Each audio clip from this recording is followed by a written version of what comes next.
Power rankings time, 13-1. Who are the worst and best teams in the NFL heading into 2023?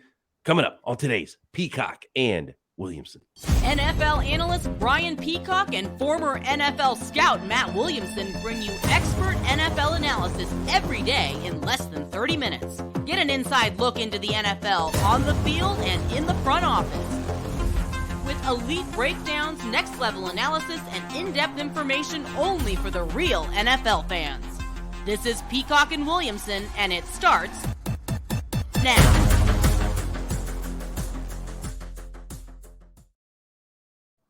Welcome to the Peacock and Williamson NFL Show. Brian Peacock alongside Matt Williamson at BD Peacock at Williamson NFL on Twitter. Feel free to get those mailbag questions in early on Twitter or in the YouTube comments. Make sure you are subscribed up on YouTube and everywhere you get your podcasts right here on the Locked On Podcast Network. Your team every day. Today's episode of Peacock and Williamson is brought to you by LinkedIn Jobs. LinkedIn Jobs helps you find the qualified candidates you want to talk to faster and for free. Post your job for free at linkedin.com/lockedonnfl. That's linkedin.com/lockedonnfl to post your job for free. Terms and conditions apply. All right. Shout out to our friends at Pro Football Focus. They dropped their 2023 preseason power rankings, Matt, and an interesting list here. I think some names, some teams are not surprising, some are, but I want to go through here and what we agreed with, what we did not, and kind of have our take on it and what impact move they made in the offseason for these teams that might have skewed their power rankings from what we saw to end the 2022 season. Yeah, and good exercise for, early July. We're, 4th of July Eve here. That it's not a real busy time in the league. I'm planning on putting together a pre-training camp power ranks of my own. So that'll be something on the horizon, maybe a couple weeks away. Also, if there's anything you guys want to hear specifically, if there's a show or a list or something you want me to put together, please just, reach out to the two of us and we'll have that for you. So let's dig in. We have a lot of teams to cover here. And I do want to say, hopefully, hopefully everybody enjoys the holiday and is safe. Yeah. And this time of this time of the year, unless maybe your team signs one of the free agents to a big contract or something like that. I hope that's the news your team gets if you get news this week, and it's not the variety of somebody on your team got suspended for gambling or, God forbid, loses a finger. Right. right. That's sort of the news cycle we're in right now. So hopefully everybody on your favorite roster has all of their digits on July 5th. Not a lot of good news happens the next couple of weeks, unfortunately, historically. Not a lot of great news for the Arizona Cardinals over the course of really the last couple of seasons, but really this offseason has put the Arizona Cardinals in as the clear favorite for the number 1 overall pick in the draft next year. They are 32 in these power rankings. Matt, if you and I independently did power rankings, the Arizona Cardinals would be 32. But at the same time, maybe that is the best thing for this franchise, is to get a franchise-changing quarterback in the draft and go lose all your games this year.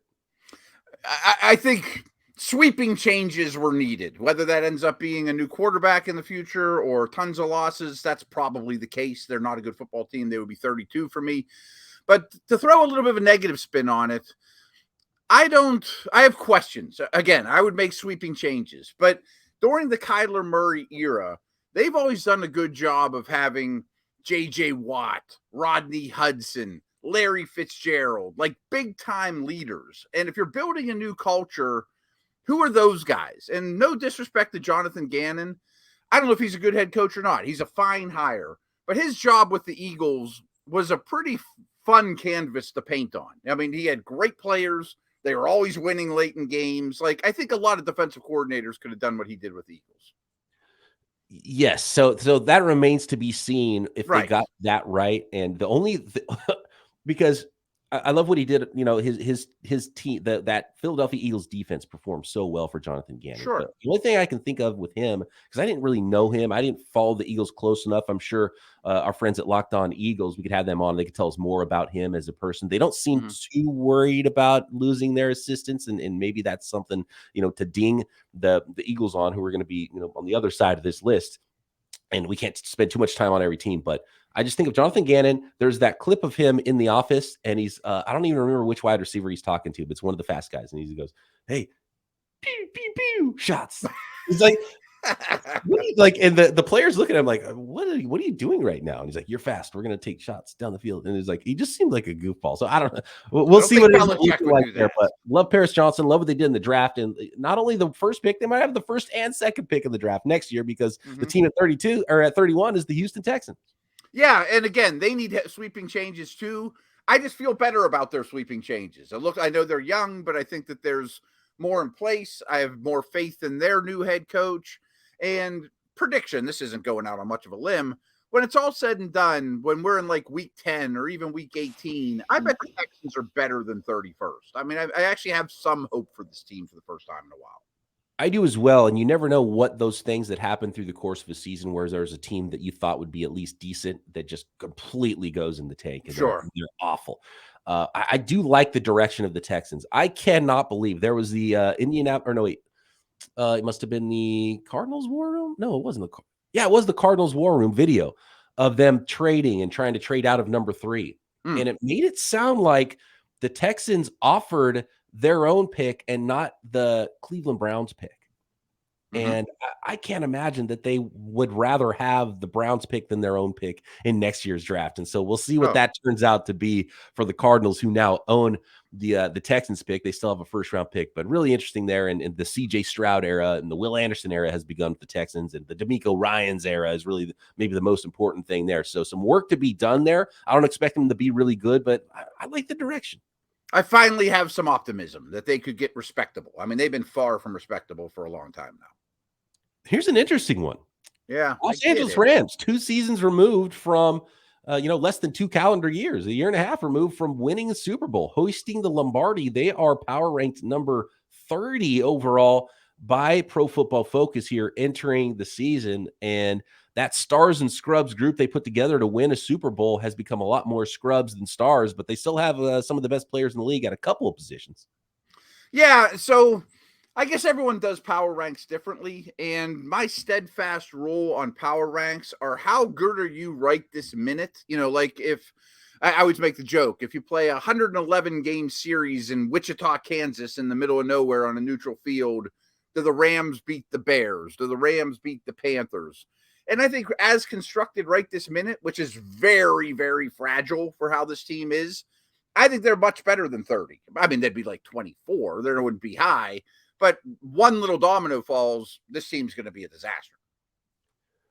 There's a note here, and I kind of knew it was happening, but just seeing the sheer numbers of young players that are going to be on this roster and the no-name defense they have around Aaron Donald, like even with Aaron Donald playing at a defensive player of the year level, they're going to be bad on defense. Oh, so bad. They're going to need Stafford and Kupp to be huge on offense as well for them to even be respectable. You're going to have to outscore teams. So McVay, this will be your best coaching job if you are better than an average football team this year. And I expect them to not be great, to be honest with you. But how about this? Yeah. 14-player draft class and 26 undrafted free agents added to the group. I mean, that's unbelievable. That's 40 rookies on this roster. 40 rookies. And maybe 16 of them make the team or 18 of them make this team. Like everyone brings a lot of rookies to camp, not 40, but I mean, 20 of them might make this roster and 15 of them on defense. Like it's going to be bad. Yeah. And how many of them are starting and playing roles late in the year will be huge for this one. And none of them are first round picks. Right. The next team here at 29 is the Indianapolis Colts. And this is a pretty easy one just because when you draft and you're going to, and look, they should be playing him from week 1. This isn't a let's let him sit situation, I don't think, for the Colts. Like Anthony Richardson is there. They've got some good players on this team. They're going to be run heavy on offense. So maybe that keeps games close. But when you're starting a rookie quarterback from week 1 who's a raw quarterback, it's hard to be very high in power rankings when you were already a bad team who was drafted in the top 5 anyway. See, I'm going to disagree with you on that because I think their defense is average. Buckner, Leonard, those dudes. It's not great. I mean, they're missing some dudes. They traded Gilmore, but I think it'll be okay. And Isaiah Rodgers. Yeah, well, there you go too. But their offense was last in DVOA by a wide margin. I mean, the Saturday era, Matt Ryan. like, I think it's going to be the 20th best offense in the league, and at least be hard to play against with that running game and some pass catchers. So Yeah, and if Steichen does that, then yeah, more power to him, and he's got the he's got the history and the background of being able to put together a scheme for Anthony Richardson so he can hold his head above water, and they've got one of the best running backs in the NFL and a good offensive line. So I like that formula. But man, even the Colts themselves, you go back to rookie Peyton Manning, and it was bad. It's just hard to win with a rookie quarterback in the NFL. 100%. I mean, I say this a lot, so I'm not going back, and I'm not going to fight you on it. I really think rookie quarterbacks have a really, really hard time. No, that's not big news, Matt. Thanks. But rookie head coaches almost have just as bad of winning percentages, and this team has both. That's not great. Speaking of first-year quarterbacks, you might think the Colts should be ahead of the next team as we do the first half, 32 through 17 of the power rankings in the NFL. We'll get to 16-1 on tomorrow's episode of Peacock and Williamson. Next.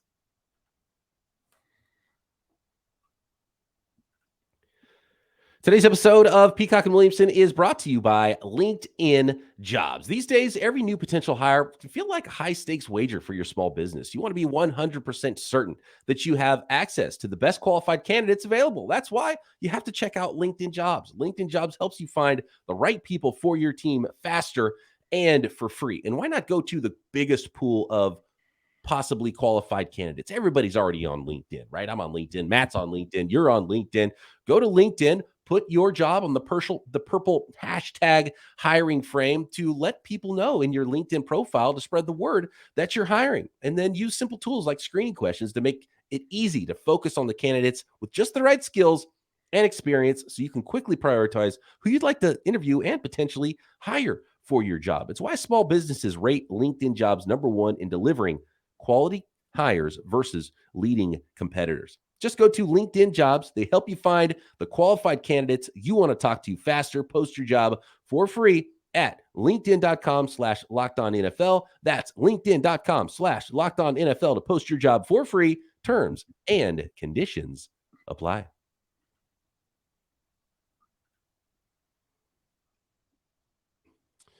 Here we go, Matt. We are on to number 28 in these PFF power rankings, and it is the Carolina Panthers. And very similar with a team that has a pretty good defense, starting a rookie quarterback. How do you differentiate a team like the Panthers and the Colts going into this season?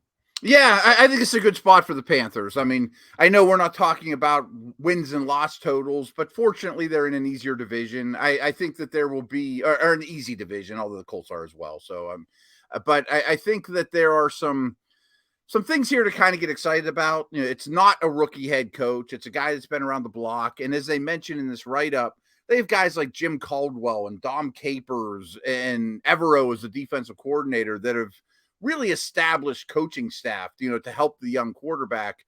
So I think there'll be some high moments. There'll be some positives, but in the end, I just think their weapons are going to slow this group down, and the offense is going to be a struggle. It's going to be a struggle. And man, I saw some photos from spring practices, mini camp, OTAs, and, it was a picture of Andy Dalton, who's backing up, or, maybe starting, but probably backing up Bryce Young there, who's the number, they didn't trade up to #1 to not play their young quarterback. But, saw the Bryce Young, it looks like someone's kid snuck on the field. Like skinny neck. It's just like, he is so small for an NFL quarterback. That doesn't mean he's going to be bad, but man, like every turn you look, it's like, this is such an outlier player. They traded a bunch to get up and get him. And the weapons he has to utilize on offense are even worse because they went up to get him. If they would have stayed at 9 and drafted him, you'd have DJ Moore there to throw to. So super interesting team here. I'm fascinated to see what Bryce Young looks like in preseason. I mean, I'm going to turn on the Panthers first thing because I just want to see what he looks like on the field. If he looks as different as it seems like he's going to, just because of how small he is in stature. And again, I'm rooting for the kid and I want him to be good. And he's got a lot of skills, but he just look like, and Andy Dalton's not a big quarterback. No, he's not standing next to Josh Allen. Right. He looks like a fully grown man next to Bryce Young. So fascinating. I've said this since before the draft. It worries the heck out of me. And I feel like an old curmudgeon scout. He's too small, but I think he's too small. That is very old school scouting. And It is. I know. I think it shows you how far we've come.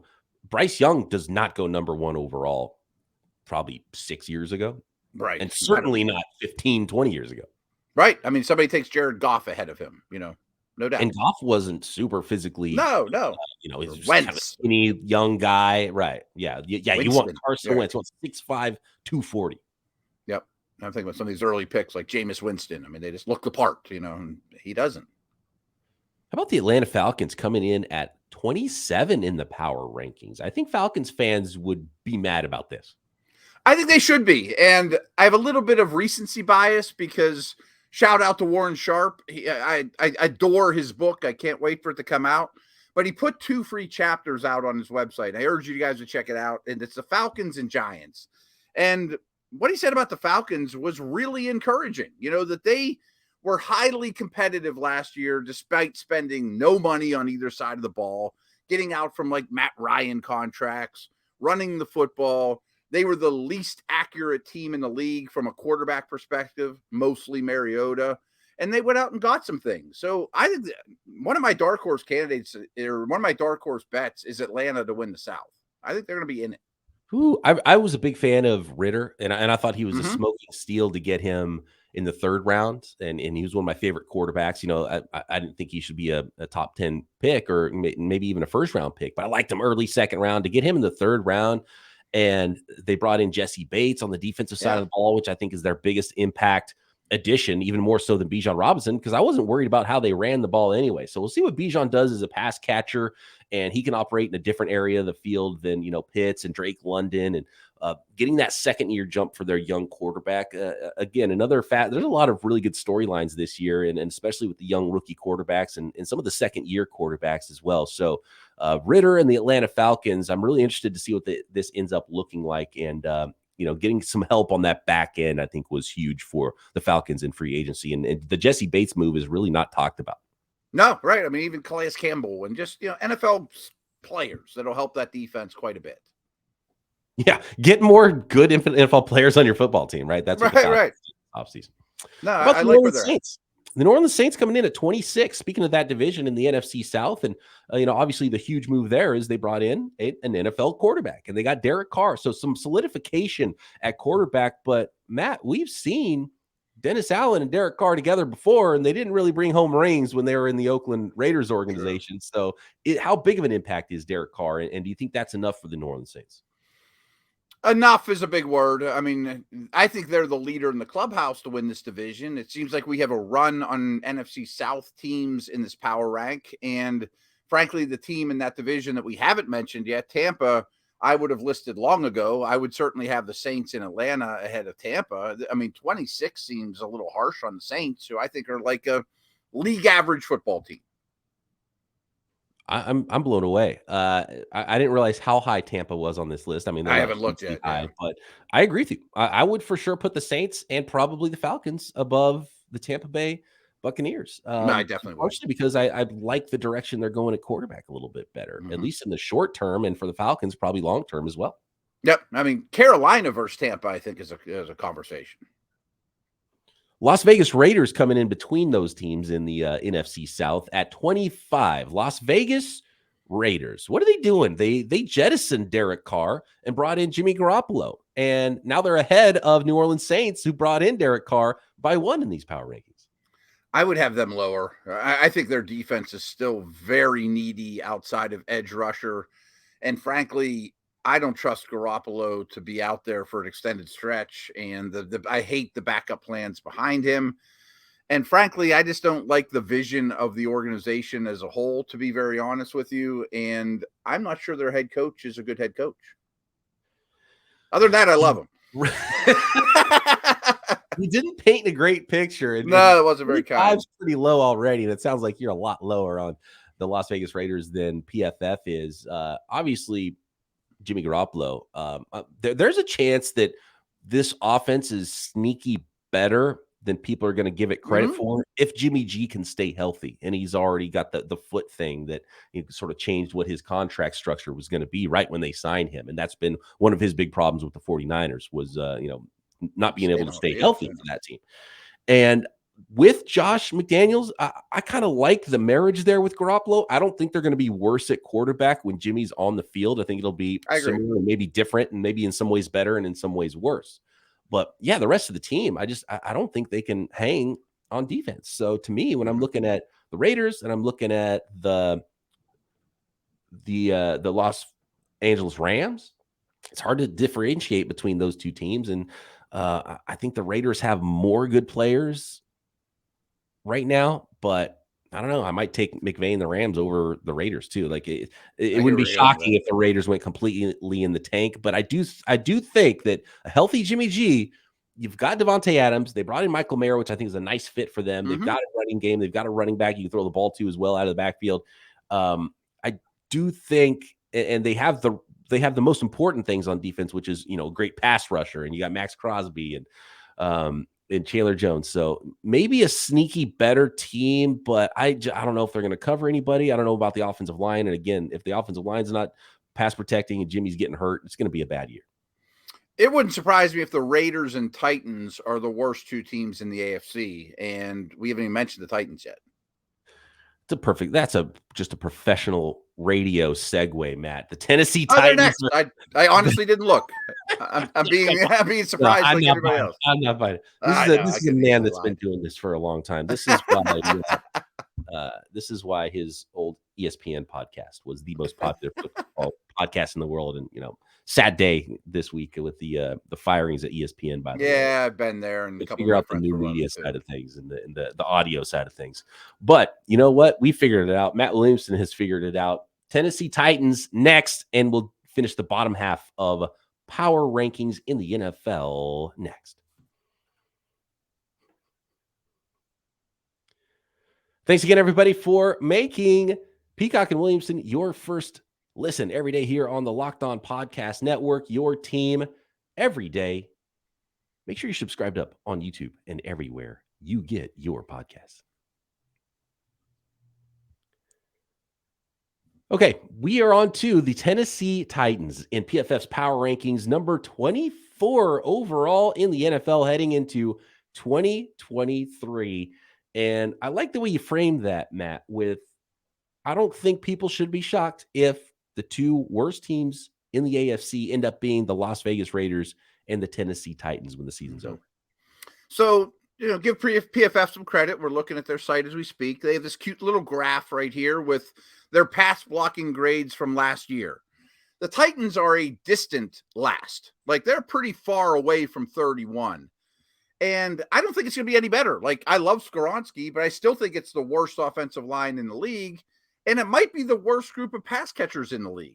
That's hard to win in this league with those two things. Yeah, if they're trying to win, I think they should probably throw some money at DeAndre Hopkins because and Peter Skoronski is a really good player.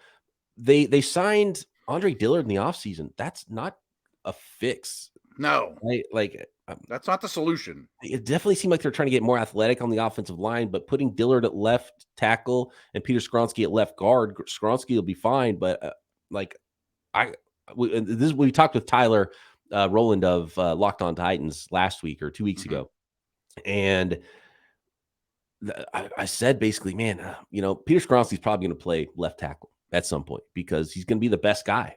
He's going to be the best guy. Yeah, and so their right tackle got suspended for betting. Right. Yeah. So he's not right. Yeah. So maybe it's right tackle that he ends up playing. Right, but right. It's. I love Skoronski, but he can only play one spot. They need him at both guard spots and both tackle spots. He can only do one of them.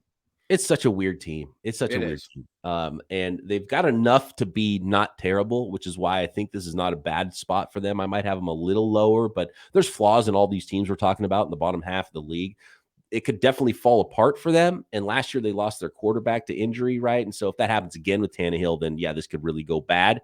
But Vrabel's a good enough coach where they're going to win. They're almost going to win too many games, I think. Probably. That's sort of the vibe I get from the Titans. They win too many games to draft in the top 3, 4, 5, but they're not going to win enough games to be talking about the playoffs in December. And my Steeler roots have a lot to do with this, but I do think there are some coaches that it's almost impossible for them to totally bottom out. And I think Tennessee might be one of them. That being said, I would have the Saints versus Titans to me isn't even close. I mean, I think this New Orleans is a much better team. Oh, okay. Interesting. I think Atlanta's a much better team. Denver Broncos at 23. What impact? Really, the question here is, and it's hard to know right now because Russell Wilson was so bad in year one with the Denver Broncos. But what's the impact of Sean Payton? How much better can this team be just by basically drop? I mean, they did other things, right?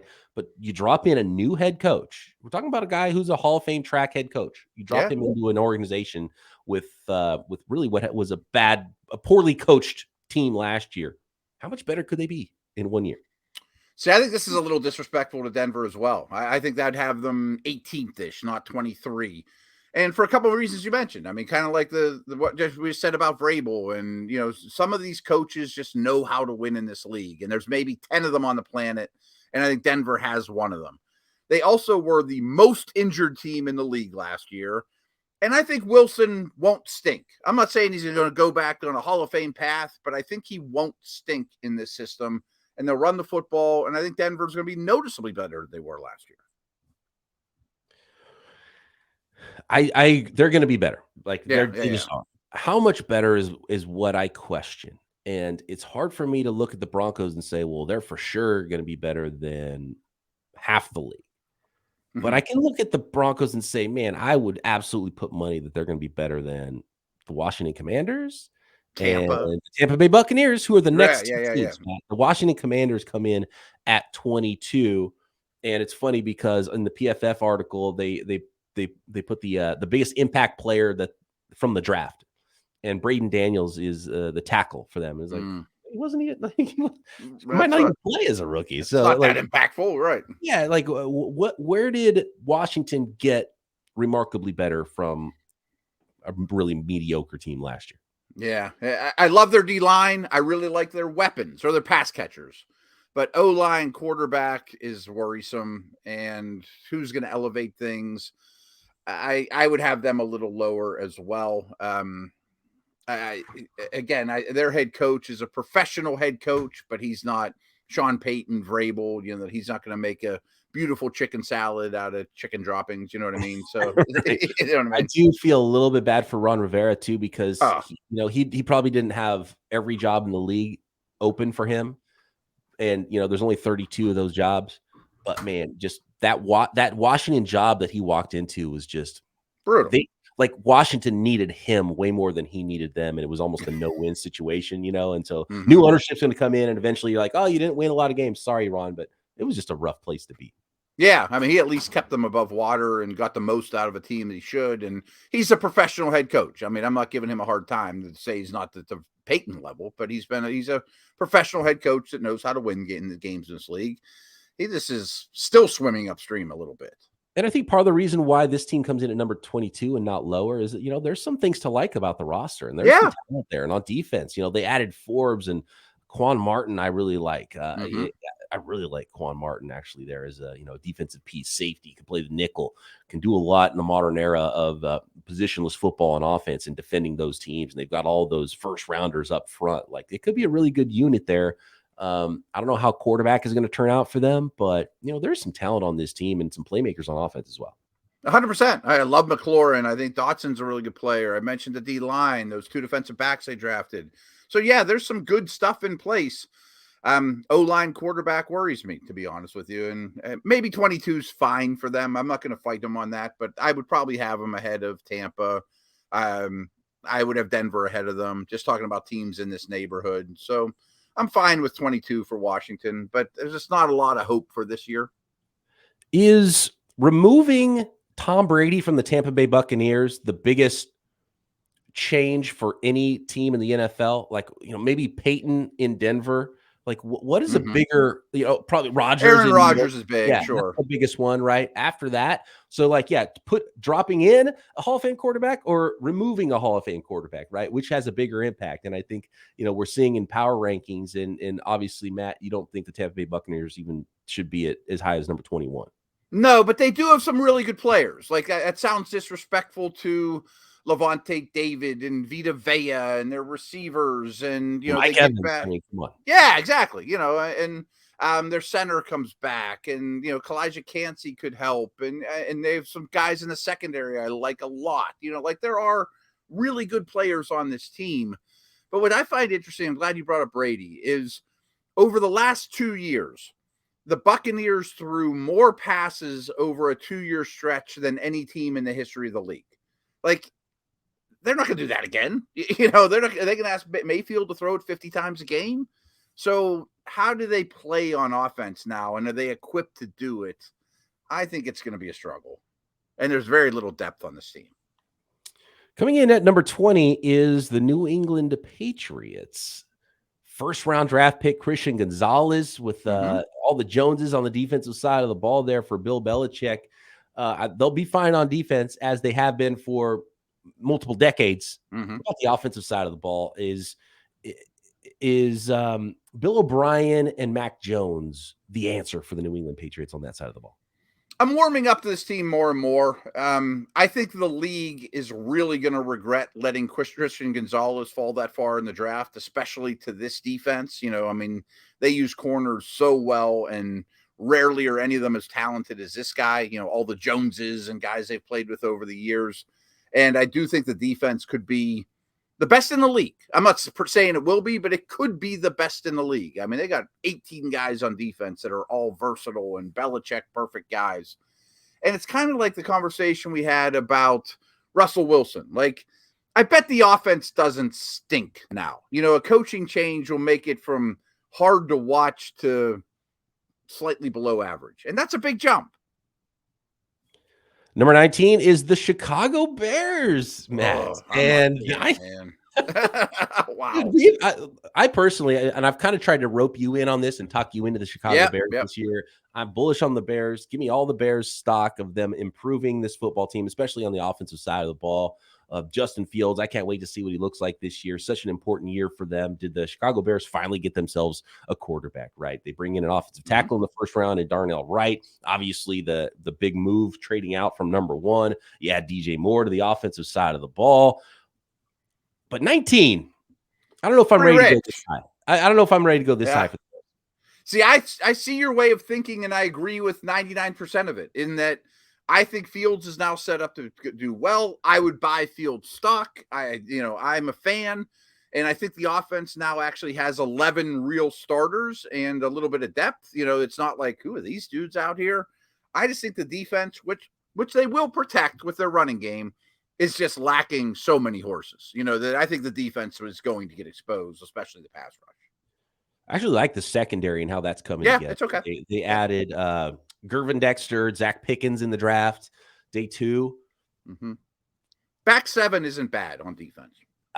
It's really the edge. Like, could they make a move for an edge rusher? Could they, whether it's before the season starts or what if they're competitive and they're like, we just need something off the edge? They make a big swing mid-season. Chase Young or something. Then maybe we're talking about, okay, this team's fighting for a playoff spot, but this rebuild is not done, and they're still a flawed football team. It would have to be a remarkable year 3 for. And look, we've seen it with multiple quarterbacks in the NFL. Huge year in year 3 for them. And they've helped him out with talent around him. It'd have to be a remarkable year, though, for Justin Fields in year 3 for them to be, nearing top half of the league. Yeah. Again, I'm optimistic, but I'm just scrolling down. They would be behind the Patriots. They would be behind Washington. They'd be behind Denver. They'd be behind the Saints, Atlanta. And that's probably about it. But so I would drop them 5 or 6 spots. I think 19 is pretty rich for a team that had the first overall pick last year.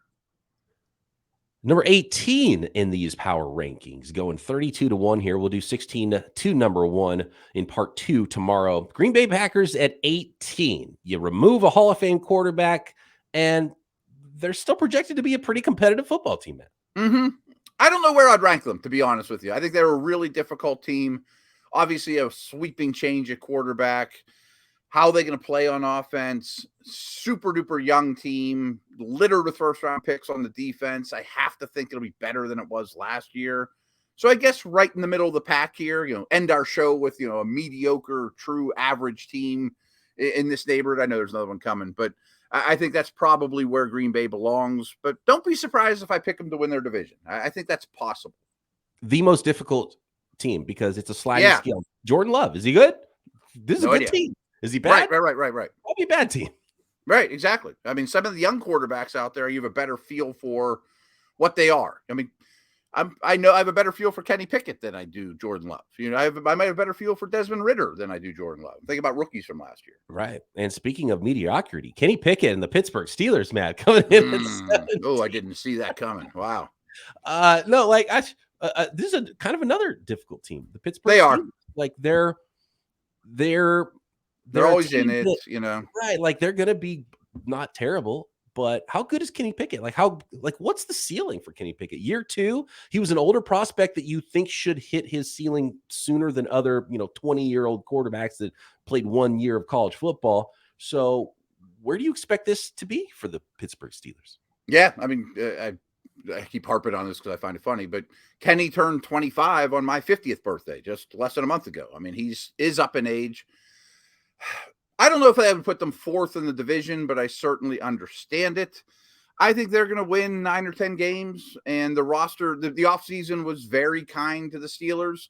They don't have a ton of star power, but I don't see a lot of weaknesses either. I mean, in the fact that they ran the ball so well in the second half of the season, I think gives them a higher floor on offense than some people might realize. And I'm a believer in Kenny. I'm not saying he's going to be a star, but I'm a believer in him.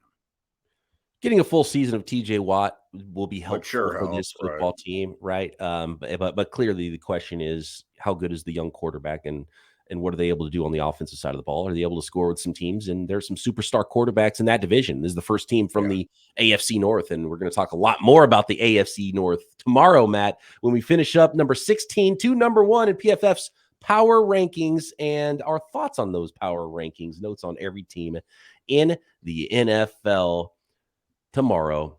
Thanks again, everybody, for making Peacock and Williamson your first listen every day here on the Locked On Podcast Network. Subscribe up on YouTube and everywhere you get your podcasts.